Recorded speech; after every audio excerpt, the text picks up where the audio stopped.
कि हमारा बक्सर का धार्मिक स्थलों का विनाश के रूप में लोग लेके जा रहे हैं। तो मेरा कहने का मतलब है कि बाकी जगह का प्रचार होता है, बाकी यहाँ का कोई प्रचार उचार नहीं होता है। समझ गए? एमएलसी बनना बड़ी बात नहीं है।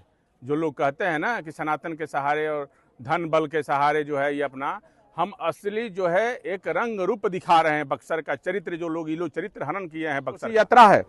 तो मेरा जो यात्रा जो निकल रहा है, इसके साथ साथ ये दिखाना भी है कि हमारा बक्सर का स्थिति प्रतिनिधियों ने क्या करके रखा हुआ है। लेकिन आपके यात्रा में जो जनता का जन समर्थन मिल रहा है, उसको लेकर के जो राजनीतिक लोग हैं, उनके मन में सवाल है कि क्या सनातन के सहारे सदन तक पहुंचना चाहते हैं राजकुमार चौबे? सनातन के सहारे सदन तक पहुंचना होता ना तो एमएलसी भी बन जाते हम। समझ गए? एमएलसी बनना बड़ी बात नहीं है। जो लोग कहते हैं ना कि सनातन के सहारे और धन बल के सहारे जो है ये अपना, हम असली जो है एक रंग रूप दिखा रहे हैं बक्सर का चरित्र। जो लोग ये लोग चरित्र हनन किए हैं, बक्सर का धार्मिक चरित्र हनन। बक्सर का विकास नहीं हुआ।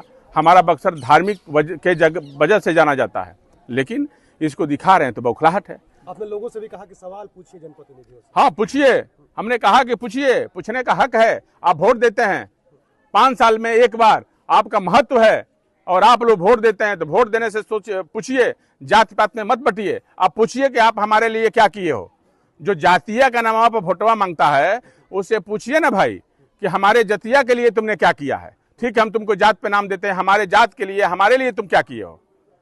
ये सब ठगने का प्रयास है। लगता है क्या कि जनता जाग गई है, लोगों को जनता में आक्रोश आ गया है। अब जनता, अब राजनीति बदल गया है इस बार, अब खदड़ेगी। अब देखिएगा कितने लोग खदड़े जाएंगे। ये आपके साथ विकास और सनातन की बात करते तो कल ही रमरेखा घाट से अपना यात्रा प्रारंभ किए थे। माता अहिल्या के धाम कल का था और आज से हमारा नदांव और ये भार्गव ऋषि और महादेव, भुवनेश्वर महादेव के यहाँ हमारा यात्रा था। लेकिन ये यात्रा जो है इसलिए कर रहे हैं कि पंचकोशी यात्रा होना है। ये धार्मिक सनातन संस्कृति का बक्सर का जो है ये पुराना धरोहर है। लेकिन आज देखिए कि इसकी स्थिति क्या है। यह क्या हमारा धार्मिक जगहों का स्थिति क्या है।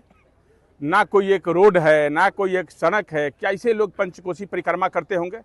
इस दर्द को समझना था हमको कि आप समझिए कि हमारी धार्मिक स्थलों की स्थिति क्या है। गाड़ी तो जाने, पैदल कैसे लोग चलते होंगे। इतना इतना पानी लगा हुआ है ठेहुना तक। आप इस बात को समझिए कि हमारा बक्सर का धार्मिक स्थलों का विनाश के रूप में लोग लेके जा रहे हैं, पहचान खत्म कर रहे हैं जानबूझ के। तो विश्वामित्र सेना सनातन संस्कृति उत्थान के लिए लगी हुई है और ये हमारा मांग है कि बक्सर के जो सनातन संस्कृति जो धरोहर है उसको ये लोग विकसित करें। और इसका जो है हमारा जो विश्वामित्र सेना जो पंचकोशी यात्रा है, भाई ये तो हमारा पूरा हिंदुस्तान में 4 ही जगह न लगता है पंचकोशी, तो एक बक्सर का भी महत्व है। तो यहाँ बहुत ऐसे लोग हैं जो पूरा यहाँ तक पहुँच नहीं पाते हैं। भाई पंचकोशी यात्रा जब 5 परिक्रमा करेंगे तब न पूर्ण होगा। और इसकी महत्व इसीलिए है कि भगवान ने तड़काबद्ध किया था, तो 84,000 ऋषि महर्षि के साथ ये सब दर्शन करते हुए, यहाँ खाते पीते जो उस समय का जो था पकवान, ये करते हुए अपने पाप से मुक्त हुए थे। तो मेरा कहने का मतलब है कि बाकी जगह का प्रचार होता है, बाकी यहाँ का कोई प्रचार उचार नहीं होता है। तो अब बक्सर की सनातन संस्कृति उत्थान की लड़ाई विश्वामित्र सेना जब से लड़ रही है, तब तक राजनीतिक गलियारों में हलचल तेज हो गई है। अरे भाई काहे नहीं तेज होगी, आपने क्या किया है। अब जब तक विश्वामित्र सेना लड़ाई लड़ने लगी, जाने लगी, तो पोल खोलने लगा, रोडें सड़कें दिखाई देने लगी, मंदिर की जर्जर अवस्था दिखाई देने लगी। भाई आज का मंदिर नहीं है ना, ये वेदों में निर्मित है, ये मंदिर का वर्णन है। तो उसका स्थिति ये है। तो मेरा यही कहना है कि ये लड़ाई जो है अब तो बक्सर से लड़ी विश्वामित्र सेना लड़ रही है। अब इसको नया रूप देने की तैयारी में विश्वामित्र सेना लगी हुई है। और यही हम कहते हैं कि जो कॉरिडोर बनेगा, इसमें इसका भी विकास होगा, इसका भी उत्थान होगा पंचकोशी का। और ये एक नए रूप में देखा जाए, इसको रोड रास्ता सही किया जाए, यहाँ के गांव के अगल बगल लोगों को यात्रा है।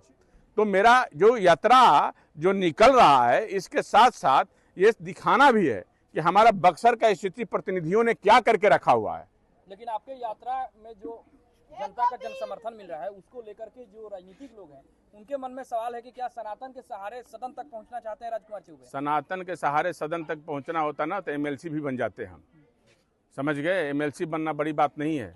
जो लोग कहते हैं ना कि सनातन के सहारे और धन बल के सहारे जो है ये अपना, हम असली जो है एक रंग रूप दिखा रहे हैं बक्सर का चरित्र। जो लोग ये लोग चरित्र हनन किए हैं बक्सर का, धार्मिक चरित्र हनन, बक्सर का विकास नहीं हुआ। हमारा बक्सर धार्मिक वजह से जाना जाता है, लेकिन इसको दिखा रहे हैं तो बौखलाहट है। आपने लोगों से भी कहा कि सवाल पूछिए जनप्रतिनिधियों से। हाँ पूछिए, हमने कहा कि पूछिए, पूछने का हक है। आप वोट देते हैं 5 साल में एक बार, आपका महत्व है और आप लोग वोट देते हैं, तो वोट देने से पूछिए, जात पात में मत बटिए। आप पूछिए कि आप हमारे लिए क्या किए हो। जो जातिया का नाम पर वोटवा मांगता है उससे पूछिए ना भाई कि हमारे जतिया के लिए तुमने क्या किया है। ठीक है, हम तुमको जात पे नाम देते हैं, हमारे जात के लिए, हमारे लिए तुम क्या किए हो। ये सब ठगने का प्रयास है। लगता है क्या कि जनता जाग गई है, लोगों को जनता में आक्रोश आ गया है। अब जनता, अब राजनीति बदल गया है इस बार, अब खदड़ेगी। अब देखिएगा कितने लोग खदड़े जाएंगे। पैनोरमा ग्रुप, जो सोचता है वो करता है। ये लो मुंह मीठा करो, आज मैंने अपना जॉब छोड़ दिया, अब हम पूर्णिया वापस जाएंगे। जॉब छोड़ दिया है? मतलब ये घर कैसे चलेगा? हम करेंगे क्या? और माँ बाबूजी क्या बोलेंगे? इसलिए मैं एक और मिठाई का डब्बा लाया। अपने बिजनेस के लिए लोन अप्रूव हो गया। अरे लोन अप्रूव हो गया वो तो ठीक है, लेकिन पूर्णिया में हम रहेंगे कहाँ? अपना घर भी तो नहीं है वहाँ। इसलिए तो एक और मिठाई का डब्बा अलग से लाया हूँ।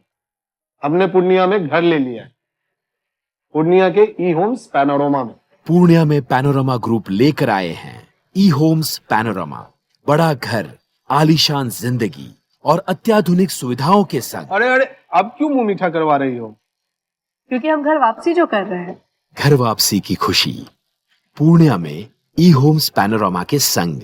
ई homes panorama, luxurious lifestyle redefined.